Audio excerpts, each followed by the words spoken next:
आज कांग्रेस सेवा दल चुराह के अध्यक्ष प्रकाश भूटानी ने ग्राम पंचायत चांजू व देहरा का दौरा किया और एचपीपीसीएल के द्वारा निर्माणाधीन प्रोजेक्ट चांजू के सड़क निर्माण के कारण स्थानीय लोगों के हुए नुकसान का जायजा लिया और एचपीपीसीएल के अधिकारियों के साथ उनके ट्रांजिट कैंप चांजू में मुलाकात की। एचपीपीसीएल के अधिकारियों को प्रकाश भूटानी ने कहा कि आउटसोर्स के आधार पर जो भर्तियां की जा रही हैं, उन भर्तियों में चुराह के लोगों को कोई रोजगार न देकर बाहर के लोगों को नौकरियां दी जा रही हैं, जिसका चुराह कांग्रेस कड़े शब्दों में निंदा व विरोध करती है। उन्होंने एचपीपीसीएल के अधिकारियों को बताया कि भूस्खलन के कारण स्थानीय लोगों का जो नुकसान हुआ है, उसकी प्रोटेक्शन के लिए अतिशीघ्र कार्य शुरू किया जाए और भूस्खलन के कारण काली माता मंदिर चांजू के अस्तित्व को खतरा पैदा हो गया है, उसकी प्रोटेक्शन के लिए भी तुरंत कार्य शुरू किए जाएं।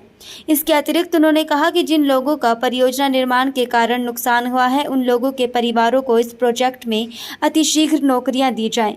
इस अवसर पर उनके साथ कांग्रेस सेवा दल के महासचिव धर्म सिंह, जीवन सिंह ठाकुर, तेज सिंह, ज्ञानचंद, टेकराम, बालक राम, टेकचंद, तारो राम, प्रेम सिंह, चमन सिंह, गुरदेव सिंह, मुकेश कुमार, काशी राम, गुरदयाल सिंह सहित कई स्थानीय लोग उपस्थित रहे।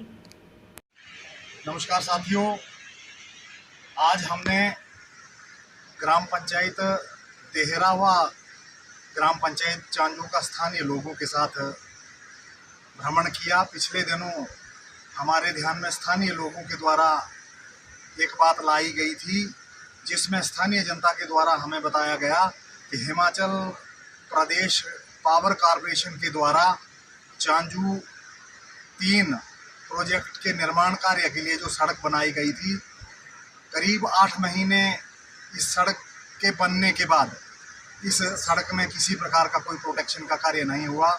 जैसा कि आप सबको विदित है, बरसात का मौसम है और बारिश के कारण इन दोनों पंचायतों में भारी भूस्खलन हुआ है।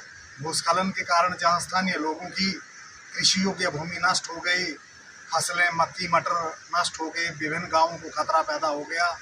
उसी कड़ी में चांजू माता काली मंदिर के पास लगभग 150 मीटर का पूरा एरिया स्लाइडिंग की चपेट में आने के कारण काली माता मंदिर चांजू के अस्तित्व को जो है वो खतरा पैदा हो गया है।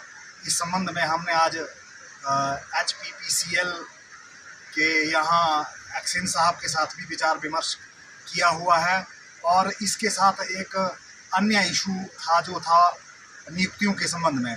तो यहाँ हमने एक्सिन साहब से बात की। उन्होंने बताया कि आउटसोर्स पर कुछ कर्मचारियों को जो कि यहाँ के स्थानीय रखा गया है, परंतु जब इस संबंध में हमने उनसे उनकी नियुक्ति से संबंधित दस्तावेज मांगे तो कोई भी दस्तावेज वो हमें मौके पर उपलब्ध नहीं करवा पाए। इससे मुझे लगता है कि जो एचपीपीसीएल द्वारा यहाँ लोकल नियुक्तियाँ की गई हैं वो मात्र शोषाई है। स्थानीय लोगों को इसमें किसी प्रकार का कोई रोजगार नहीं दिया गया है। इसके अतिरिक्त एचपीपीसीएल के द्वारा 4 सिविल इंजीनियर भर्ती किए गए हैं जो कि आउट ऑफ चुराह से हैं। चंबा के विभिन्न भागों से यहाँ पर बाहर से नियुक्तियाँ की गई हैं और इस विषय पर हमने स्थानीय लोगों से मिलकर विचार विमर्श के बाद फैसला लिया है कि इस विषय में हम लोग कड़ा संज्ञान लेंगे और आगामी आने वाले समय में एचपीपीसीएल की मनमानी के खिलाफ हम लोग धरना प्रदर्शन करेंगे ताकि यहाँ पर जो स्थानीय लोगों को नुकसान हुआ उसकी भरपाई की जा सके। इस प्रोजेक्ट में जो है वो स्थानीय लोगों को रोजगार उपलब्ध किया जा सके। जय हिंद, जय कांग्रेस, जय चुराह।